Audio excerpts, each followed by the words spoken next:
ফেলে। আয়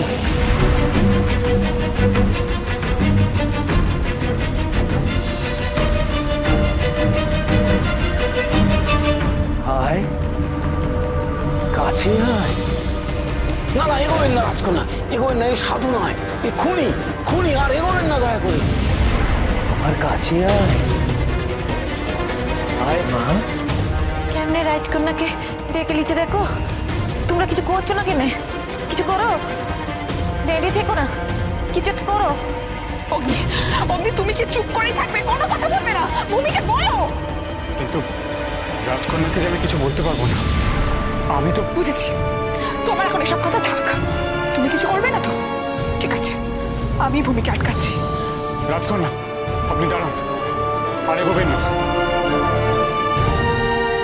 আয় আয় কাছে আয়।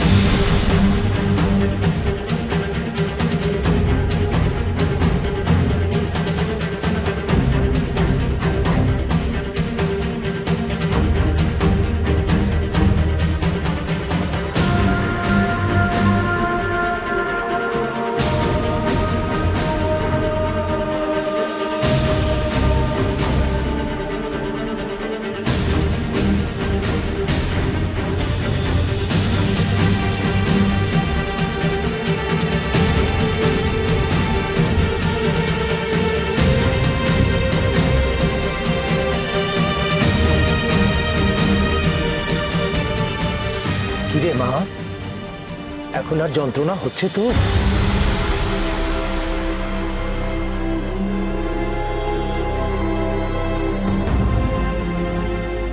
তা তুই একা কেন? তোর সাথীদের ডাক, তারা আসুক আমার কাছে, কোনো ভয় নেই। অগ্নি, হৈমি, তোমরা সবাই এখানে আসো। উনি সবাইকে ডাকছেন। আবার কি মতলব করছে সাধু বাবা কে জানে। পদে পদে এত বিপদ, এত বিপদ। এত রাতে এই গভীর জঙ্গলে তোরা কি করছিলি? কি চাস তোরা? বাবা, আমরা কাক সরোবরে যাচ্ছিলাম, পথে ওনার সাথে দেখা হয়।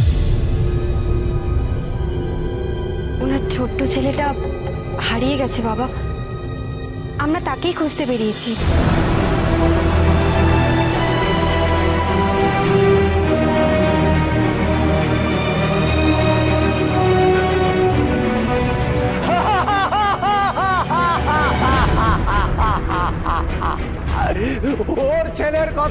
ওর ছেলের কথা তোরা ভুলে যা, আর খোঁজার দরকার নেই তাকে।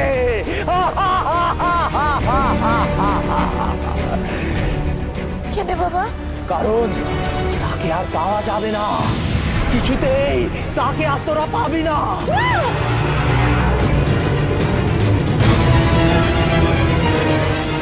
আপনি কি করে বলছেন? পাওয়া যাবে না? কিন্তু কেন? কি করে পাবি? ওকে ধরে নিয়ে গিয়েছে ওই জীবন মৃতরা। এর কাছ থেকে ছোট্ট ছেলেকে তোরা কি করে ছিনিয়ে আনতে পারবি?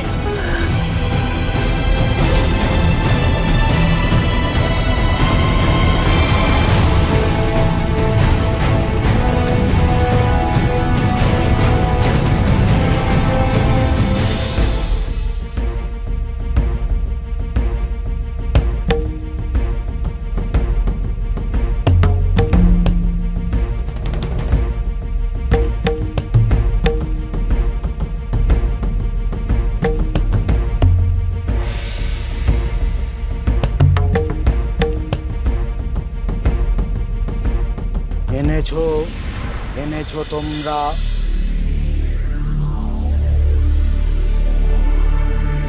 এই যে এই পবিত্র শিশুকে পেয়েছি আমরা,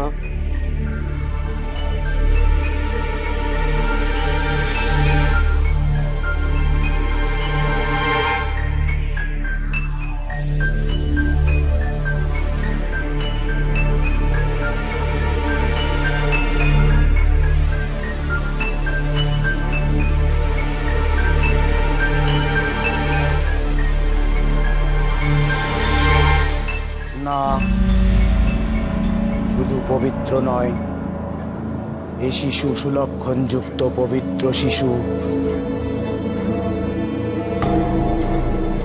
কেঁদো না, কেঁদো না, তুমি তুমি আমাদের মুক্তি দেবে।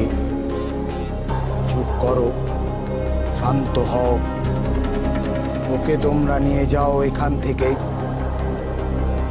কাল পুণ্য কাজ সম্পন্ন হবে।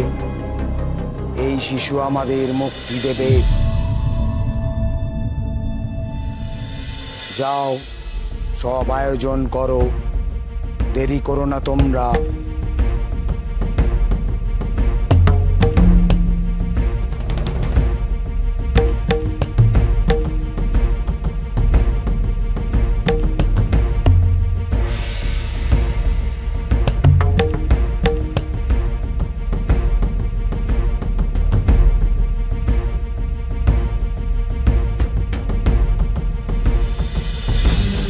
বাবা, জীবন মৃত কি? কাদের কথা বলছেন আপনি? যাদের কথা বলছি তারা ভয়ানক, তারা ভয়ঙ্কর।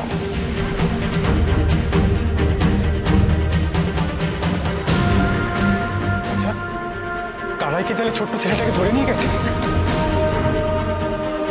কিন্তু কেন? কারণ তারা বেঁচে থেকেও বেঁচে নেই, মরে আছে। মরেও মরে না, কোনো ক্রমে তারা বেঁচে আছে। এ আবার কেমন কথা? বলছে যে বেঁচে মরে আছে, মরেও বেঁচে নেই। বেঁচে মরে কি সব বলছে? কিছুই তো মনে বুঝতে পারছি না। তারা ছোট ছোট বাচ্চাদের ধরে নিয়ে যায় বলি দেবার জন্য।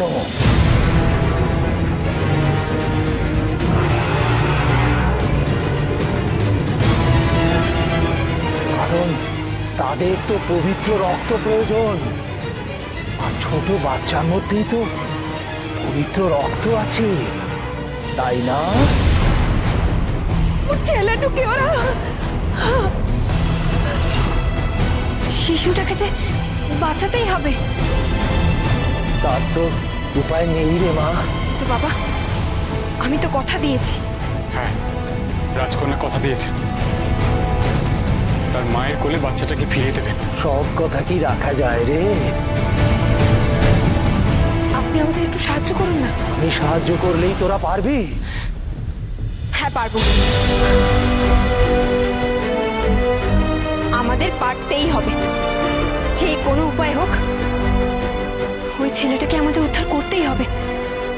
আপনি শুধু বলে দিন, কোথায় গেলে আমরা সেই জীবন মৃতের দেখা পাবো? তোর মধ্যে তেজ আছে, মনেও শক্তি আছে, কিন্তু কিন্তু ওই জীবন মৃতরা কোথায় থাকে সেটা কারো জানা নেই। আপনারও জানা নেই? চুপ করুন। আপনি জানেন না সেটা কি হতে পারে? আমাদের একটু বলে দিন না। সত্যি আমারও জানা নেই। তাহলে এমন কি কেউ নেই যার কাছে জীবন মৃতের খোঁজ পাবো আমরা? আছে, শুধু একজনই আছে যে তোদের ওই হদিশ দিতে পারে। কে তিনি? আমরা না তার কাছেই যাব? তার কাছ থেকে কথা বের করা কঠিন, সে তো কিছুই বলতে চায় না। সে হলো এই জঙ্গলের সব থেকে বুড়ো বট গাছ।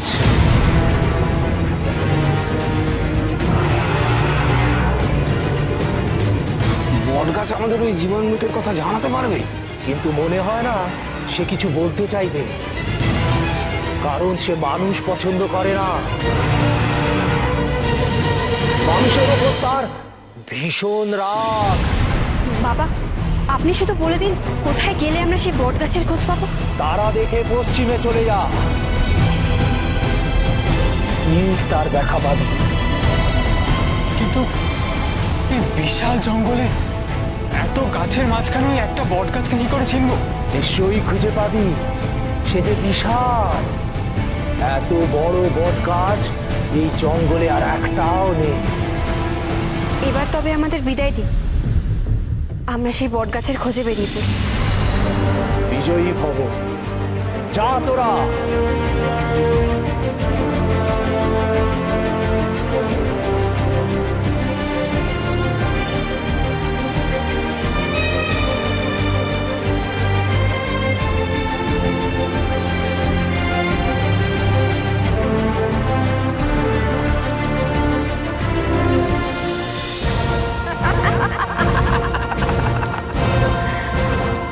কি দিব্যাচার্য, বুঝতে পারছো এবার আমি ঠিক কতটা শক্তিশালী?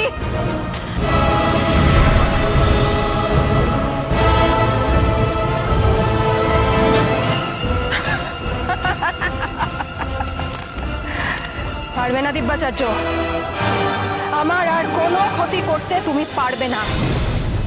এবার যা করার আমি করবো।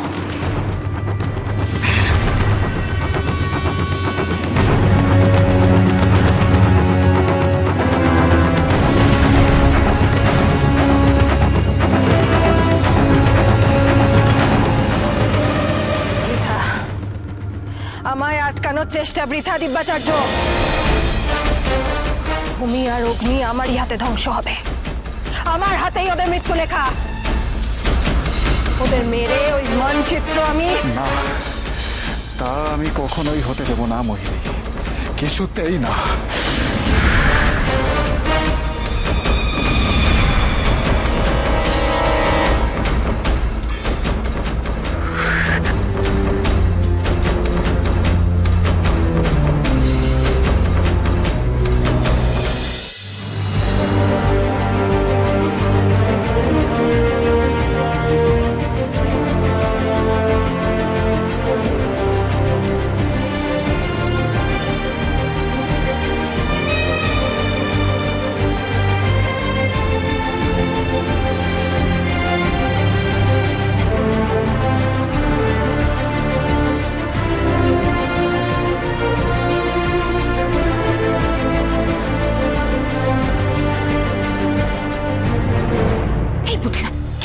চলো, ওটা বট গাছের মতো।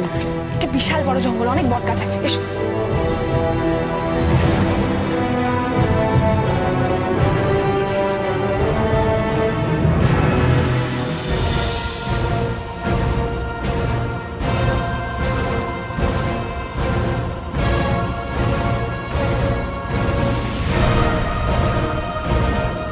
ভূমি আর অগ্নির কাছে তুমি কিছুতেই পৌঁছতে পারবে না মোহিনী।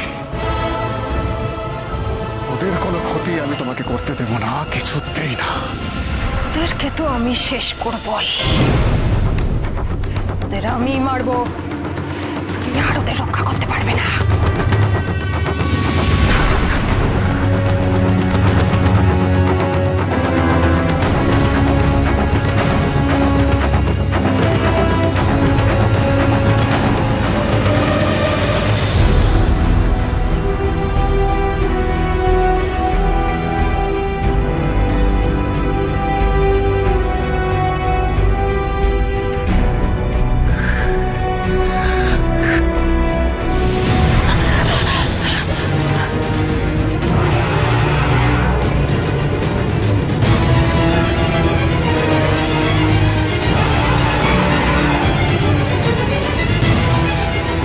আমি বন্দি করে রাখবো, আবার আবার আমার কক্ষে ফেলে রাখবো তোমায়।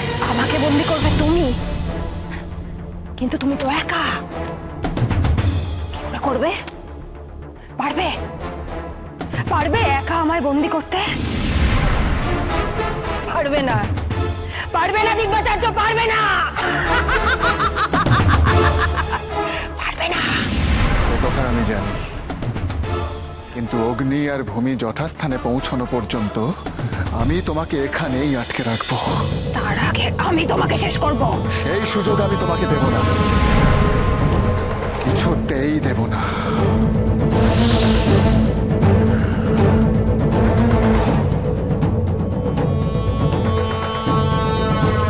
আসতো মা সদ্গময়া।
কাঁদছো কেন?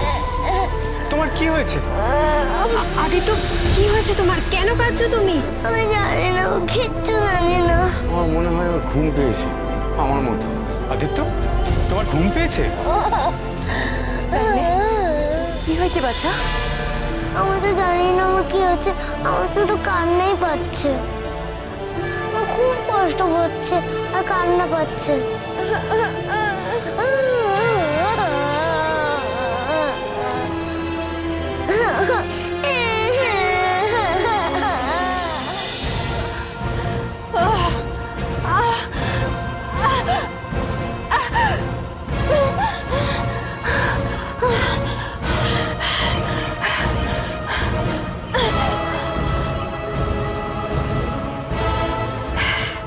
শেষ, শেষ, সব শেষ, সব শেষ। দেবাচার্য শেষ, দেবাচার্যের আশ্রম শেষ।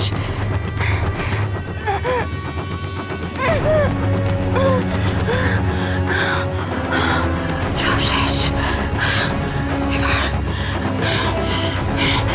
এবার বাকি ওই মানচিত্র হাতে পাওয়ার আর ভূমি আর অগ্নি ওদের শেষ করা, ব্যাস। তারপরেই সবকিছু আমার, সমস্ত ক্ষমতা আমার, সমস্ত ক্ষমতা পিশাচ রানী মোহিনীর হাতে চলে আসবে। পিশাচ রানী মোহিনীর হাতে। শুধু শেষ কাজটা করা বাকি।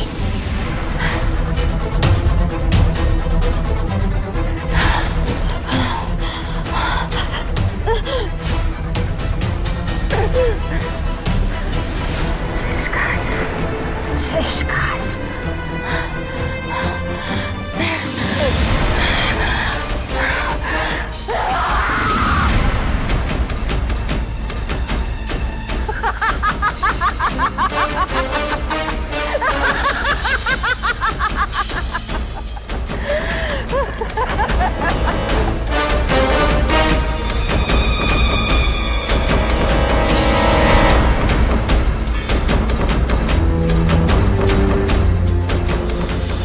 কি হয়েছে আদিত্য?